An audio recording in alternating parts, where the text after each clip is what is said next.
Well, we've had a bunch of videos where Jimmy Dore has attacked AOC and Bernie Sanders. I feel like it's time to go old school with Greg Kelly.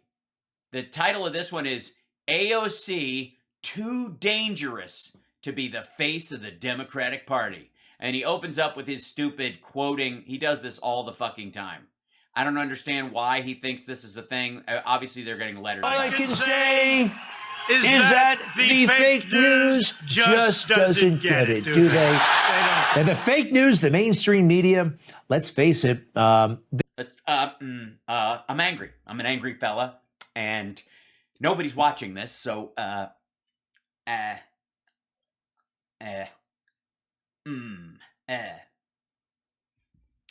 They ever since they kicked Trump out of the White House, I can't even look at the fucking camera anymore. All I can do is look down at my desk.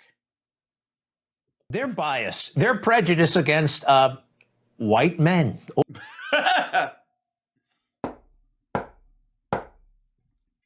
Their prejudice against white men. Oh boy, responsible for all kinds of evil, right? Well, specific ones. The exclusion, basically, of every other race, creed, you name it, white men are the worst. Most of these shooters are young white men. That's the root of a lot of this. It's white privilege, it's white nationalism, it's anger, it's rage, it's incels. By the way, this is after they're talking about Buffalo. It's all these different kinds of things, which is one of the reasons why background checks and other things aren't really working, because many of these angry white men, these modern day M&Ms, are basically ticking time M&Ms? Modern day M&Ms? Eminem didn't open fire on anybody. bombs. This is about a trained, cohesive ideology. Well, that's the concern about domestic terrorism, that white supremacist domestic terrorism is a concern specifically that is very narrowcast to cause a certain kind of damage. Of hatred and violence, whether it is explicit white supremacy. Or, what? Gee, you wouldn't want to edit it right there or anything. Yeah, that white. Whether it's white supremacy or a myriad of other things, let's just pretend that the other things didn't matter. White supremacy, all of it. Hey, let's face it, when it comes to shootings, mass shootings, yeah, we got a lot of white gunmen out there. If you want to focus on them, you can, although if you want to be objective, you can also take a look. He's just going to look at the 3 and over shootings specifically. And I've talked about this, the difference between when we talk about how many mass shootings occur in the United States, and they take people like any shooting with 3 or more people involved, where they're injured or shot or killed, they call a mass shooting now again. When most of us, when we're talking about just like guns used in violence and violent exchanges, where 3 or more people are shot, like a house party pops off because somebody has a beef with somebody else, and that happens a lot, is not the same as what these guys do. It isn't. And it's a particular problem because in those situations, you could say, well, that guy had a rap sheet and this guy, it was gang violence or something else. Right, Vincent, gang fights. Those things you can track and do something about because you're targeting stuff. You can get people on the ground trying to mitigate the differences between these groups to try and lower the violence. That has nothing. That is on a totally different track than lone wolf lunatics who just snap. Oh, sorry. Need to knock 6 dB off that? I apologize. Oh, wait a minute. Maybe, hold on. I know what this might be. This happens sometimes. Hold on, if I may. Filters. Edit filters. Hold on. I'm going to turn off the gain and see, close, if this is a little better. Look at the non-white mass shooters, okay? Plenty of those. You can look through this through a phony racial lens. Is that a little better, guys? Or you can actually address reality. Also, it's, this guy and this guy and this guy, they're basically saying because they're Muslim that they don't qualify as white, and these other guys because they're of color and this guy was like on the run killing people, and this isn't like even what we think of as a normal mass shooter. He killed some people. He's more like a serial killer. It's like when they were they were trying to find Bundy. And religious ideology versus racial ideology as far as volume is not as big an issue, just technically.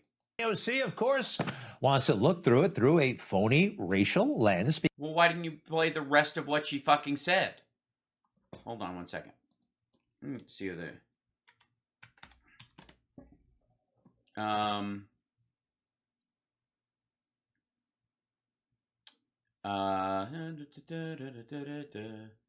tweet through the replies of AOC. Let's see if we can find it. She's in a thing. I'm trying to find her matching outfit when maybe she was streaming when she did this.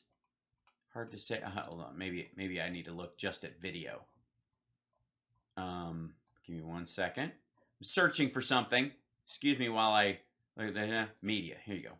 There's going to be a lot of pictures in there, but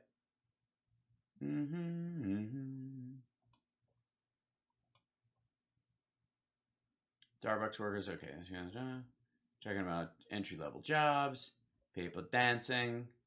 That's her. Let's see. I'll show you right here's what she's doing. She's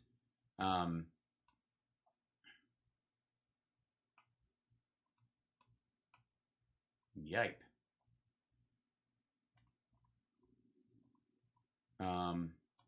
That's her tax the rich thing. I don't see this coming up anywhere. If I can find it, I will. We're just scrolling through here. This is like speeches and conversations she's had. I mean, they put out a lot of stuff. Yeah, like her team posts a lot of stuff. A lot of Puerto Rico stuff. Cool. Okay, there she is speaking. Maybe we're getting close. No, this is March 14th. Nope. Okay. So this says at AOC, but that's not necessary. I guess they're just because she's not a serious person. Well, then what? If she's in serious, then you have nothing to fear from showing her entire quote. You depressed, pitiful, like Fisher-Price man. Although, unfortunately, we have to take her seriously. Take a look. Yes, she flails about wildly, but she is a force to be reckoned with. She flails about wildly. She flails about.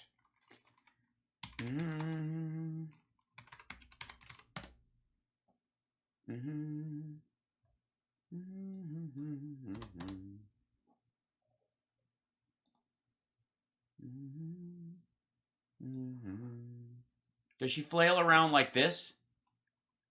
Does she flail around at the Parkland kids? Does she? Let's see. Marjorie Taylor Greene, mock poorly spread conspiracy theory about school shootings. There you go. There she is. Yeah, I'm supposed to worry about AOC's hand gestures while this dizzy moron is just randomly pointing a gun in a civil society. Cool. All right. 13 million followers on Twitter, 8.5 million followers on Instagram. Yeah, real ones, not like Trump's bots. Now, that mean much to you and me? Oh, it does. It means a lot to me. But in Congress these days, that is a big deal. Yeah, it's how you get a Netflix deal, too. I'm just telling you. She's got a road ahead of her, kid. All of them, they just want to be influencers. Yeah, they totally want to influence the lives of their constituents for the better. Meanwhile, you're on television. Like, neither you or I can throw stones about people drawing attention to themselves. Let's see, what else does she have? Time Magazine. Yeah, she didn't. You don't pay to be in Time Magazine. They choose you. So obviously it worked as well. I think jealousy. Person of the year. And believe it or not, because I'm jealous. Jealous again. She's going to be old enough to be president in 2024. Dear God. And there are some very serious people in the Democratic Party who believe, yes, she will be a major contender for president of the United States. Yeah, not till like 2030 or 2036, but sure.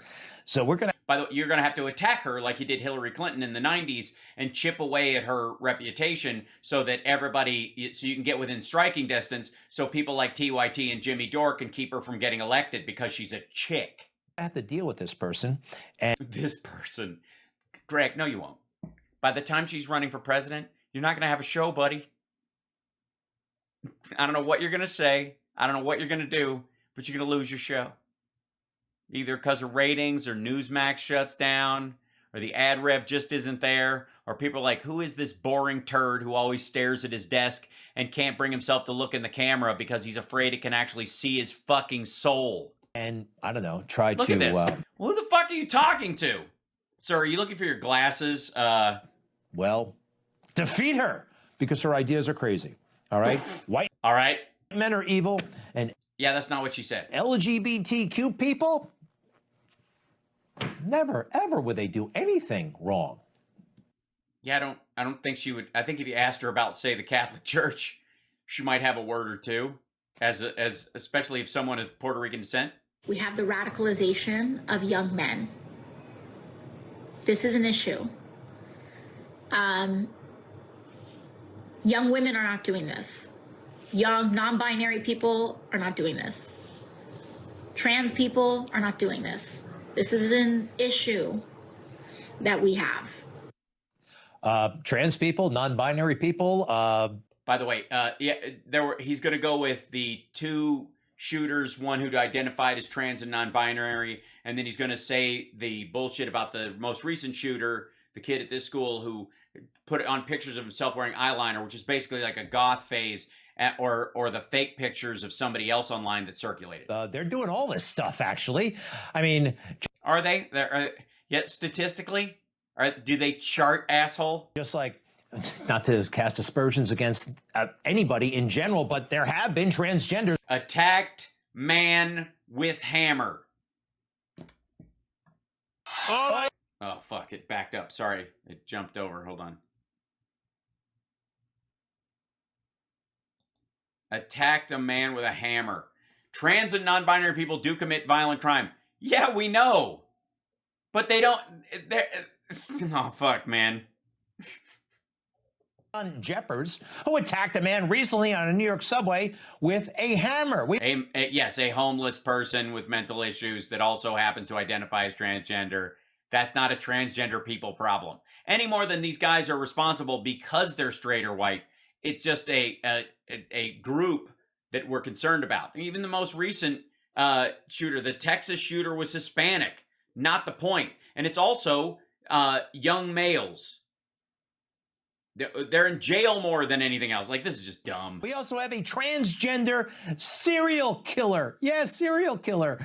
Killed at least 3 people, allegedly a third. Yeah, I got news for you, dude. I don't know. Hold on.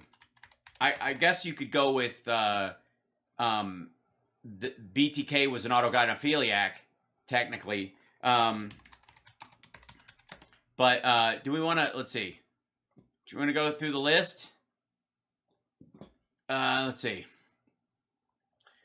Edward James Adams, Charles Albanese, Charles Albright. Should we just grab one?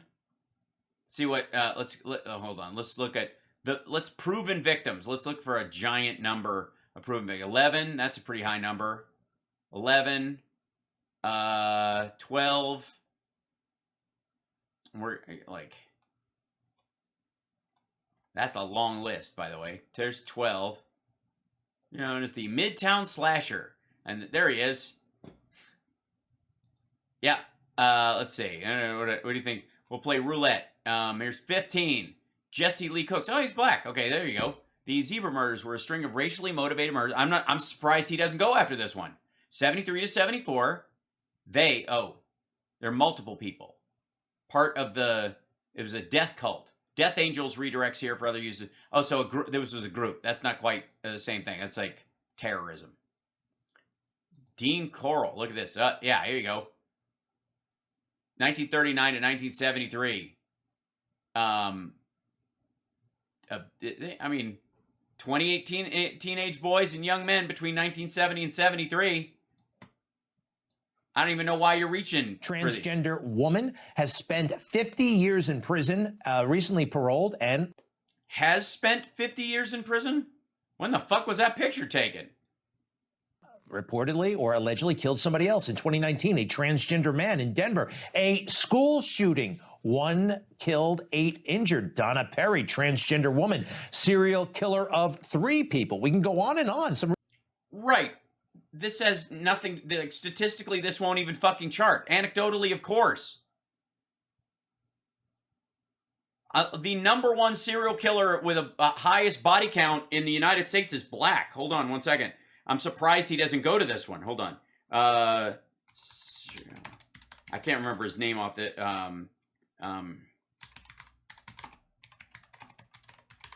what's his name again? In the U.S. anyways. I mean, Shipman has the most. Samuel Little, that's who it was. That's Samuel Little. He has, let's see, what they say, 93. He's confessed to 93 murders. Law enforcement was able to verify 50 of them, with others pending final confirmation. He said he strangled 93 people between 1970 and 2005. He's the single most verifiable is Samuel Little. So fucking what? This that's not going to prove anything because he's black and has the highest number of people that they can confirm dead. Doesn't mean that radicalized white supremacists aren't something we need to watch out for. Really famous ones. Eileen Wuornos. She's a lesbian now. I see. Oh, because she had a girlfriend after she was sexually assaulted. This was a big case back in the 90s. Serial killer of 6 people. Happened to be a lesbian. Happened to be. She tripped and fell and became a lesbian. She happened upon it like a fork in the road. This was a famous one in 1987. Lesbian couple. Lesbian couple. I didn't realize they were lesbians. They're from Lebanon, right? Serial killer of 5 people. And just this week, this individual, who we believe is transitioning from one sex to another, we're have you asked? Not sure exactly, terrorized people on the train and... Oh my God, terrorized people on a train? People have not been this frightened since they saw Greg Kelly sit next to him on a bus. Look what this individual did to an innocent passenger, to her hair. To her hair.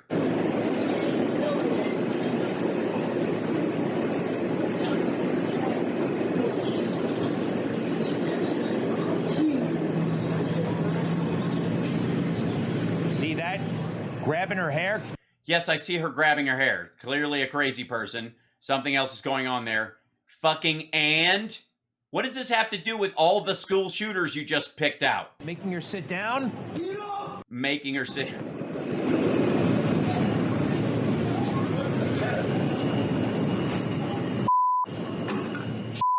Now he's going to start kicking that window. Okay. Yeah, lunatic. And? Just your ordinary commute in New York City. AOC, sorry, these are... Again, what does that have to do with LGBTQ people at all?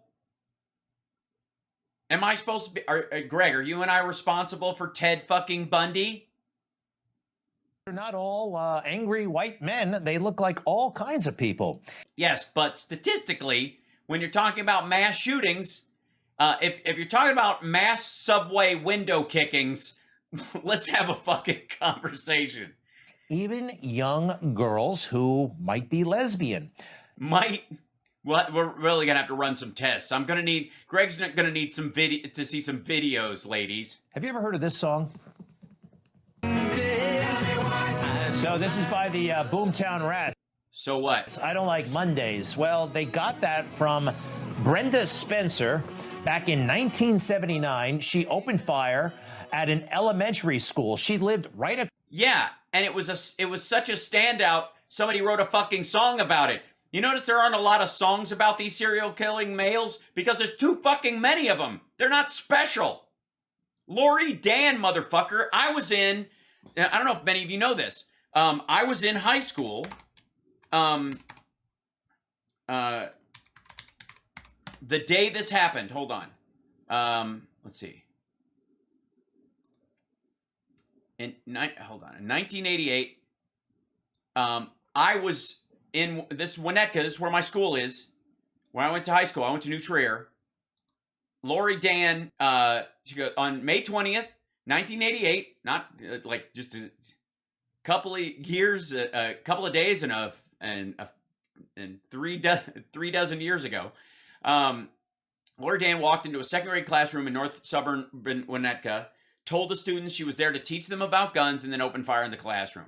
The shocking school shooting, which killed one student and injured 5 more, was the culmination of several days of bizarre and violent behavior from a woman who was known to suffer from mental illness.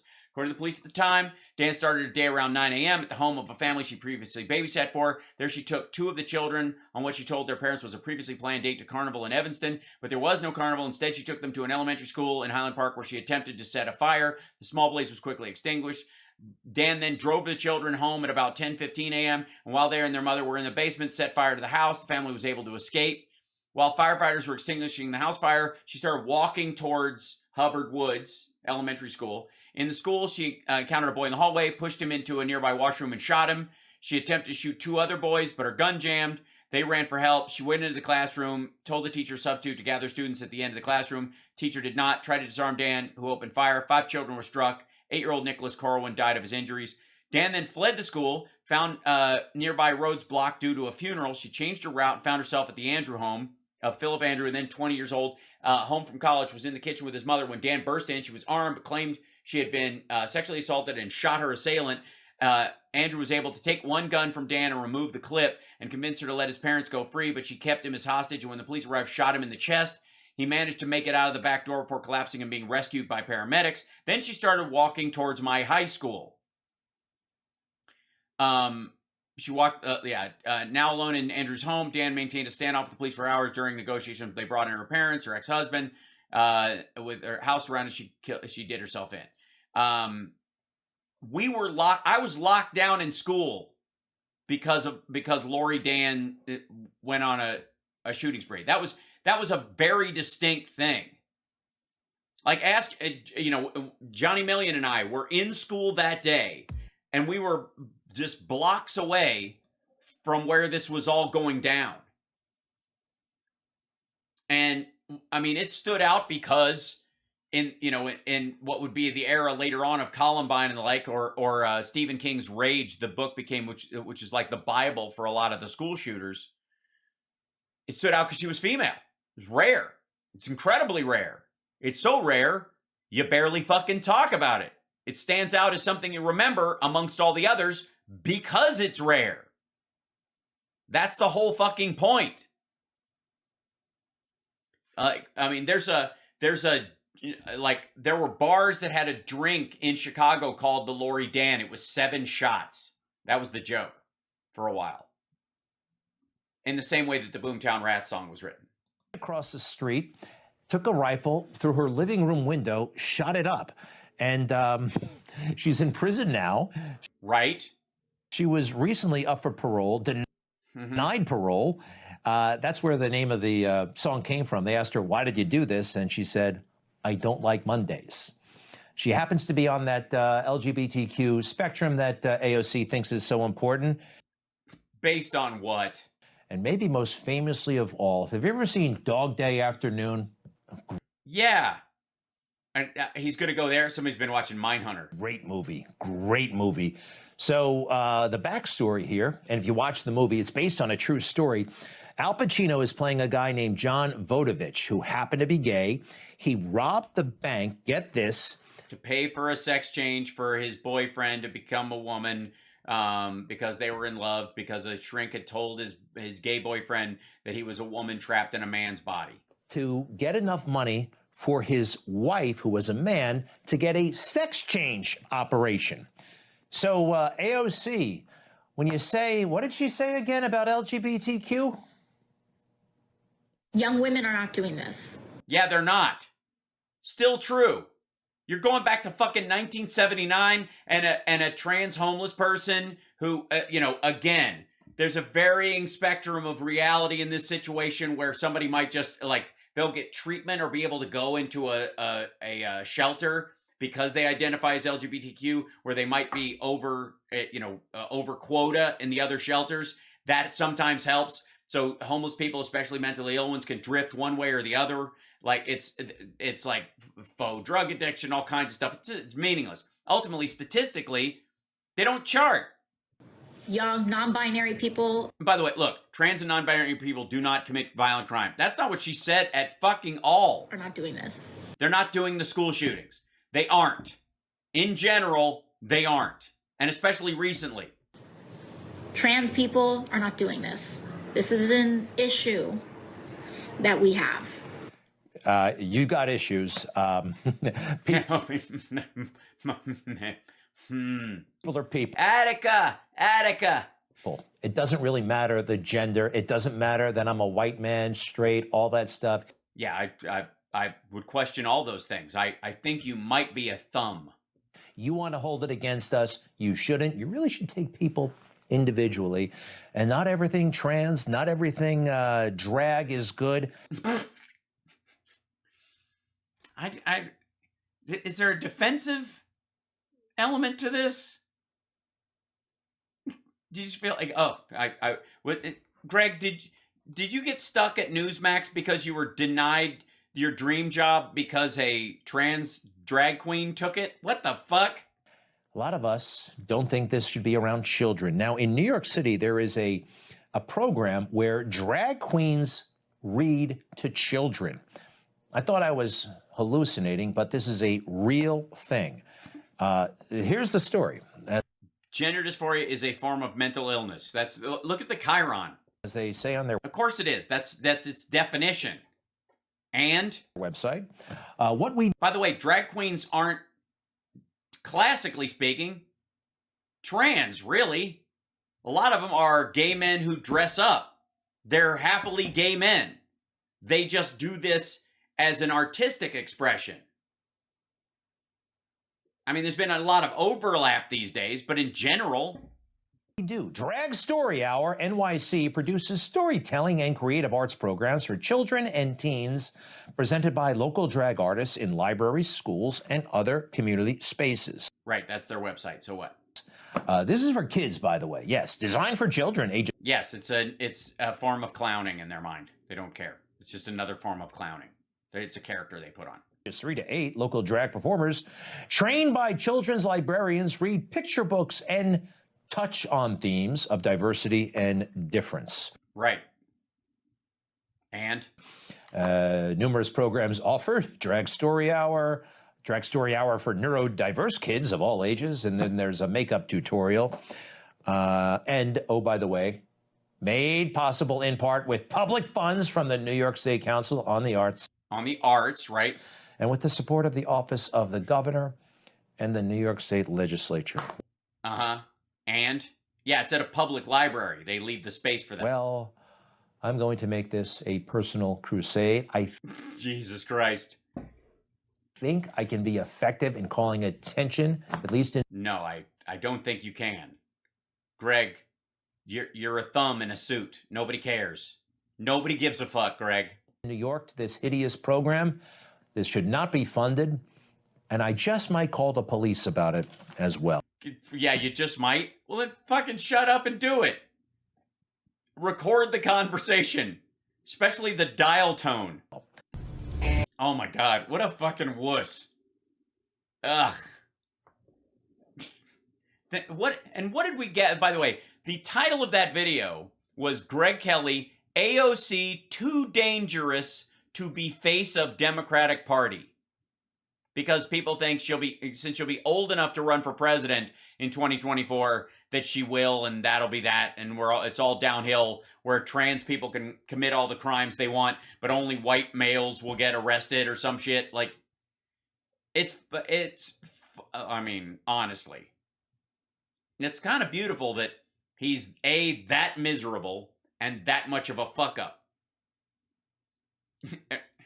Like there's so much to this, and it's interesting that with Dinesh D'Souza and his wife and him and some of these others, that the way they talk, even in the context of these shows, is more like somebody at a bar sidling up to you with a bunch of their own bullshit bigotry and just not understanding why you're not interested. You know what I mean? Like the languaging and the style of it is increasingly personal and not engaging, quite frankly. You know what I mean? Right? Well, Mambo Queen, it's this odd kind of like, you know what the problem today is? You fucking transy people. All right? You know what I mean? They have that, you know what the problem is? Dudes, once they let dudes have long hair, fucking dudes with ponytails, am I right? Fucking this who you got to worry about. That's what's going on.